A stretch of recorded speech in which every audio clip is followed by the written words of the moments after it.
So nakita niyo naman, pupunta tayo sa register to vote now sa California Online Voter Registration. Nakikita niyo naman yung link. Okay? So, ayun na, classification for voter registration. So, i-click nyo lang yan, a US citizen and a resident of California. Kasi meron naman kayong certification na. So, ayan.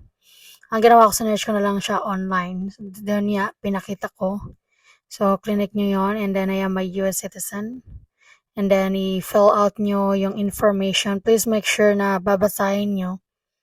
So, ayan yung expect nyo sa pag-register for voters. So, ayan na.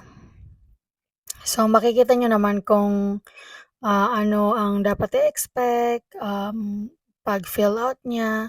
So, makikita nyo, ganyan ginawa ko. I am a US citizen and resident of California. And then, ayan na, ilagay nyo yung legal name nyo, first name, American middle name, last name. Ayan na, pinakita ko naman, email address, confirm email, phone number, date of birth, place of birth, ayan, and then identification nyo. Ayan. So, ayan, date of birth, ilalagay nyo, of course. Kung kailan kayo pinanganak. So, new voters may have to show a form of identification. So, dapat as much as possible meron kayong ID to make sure. So, I don't have a California driver license or a California identification card. I do not have a social security number if you don't have, but if you have those, then ilagay nyo po yung number. Like, for example, ID number, put it on that field. Same with your SSN or social security number. And then, choose yung race nyo, language preferences nyo, and then, yung address nyo, home address, so ilagay nyo.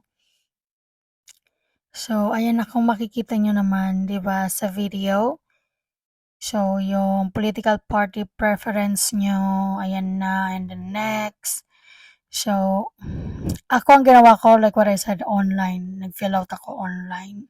Pinakita ko naman sa mga pictures kung paano ko ginawa.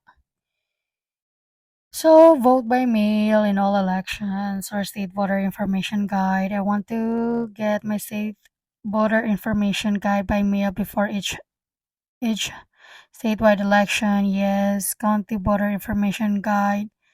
Yes. And then volunteer in election day. It's up to you if you want to volunteer or not. So, nakadepende yan sa'yo. Basta pili ka lang dyan na mag-a-apply sa'yo. Did someone help you fill out this information? Meron bang tumulong sa'yo? Yes or no? Kung if yes, if someone help you, no, if none. And then consent to use signature for DMV. So, if you have an identification card or state ID, you can just put yes because I know meron yung signature sa record nila. And then, kung makikita nyo, ganun yung fill out ko, diba? Nandiyan naman yung pagka-fill out ko and then just click submit.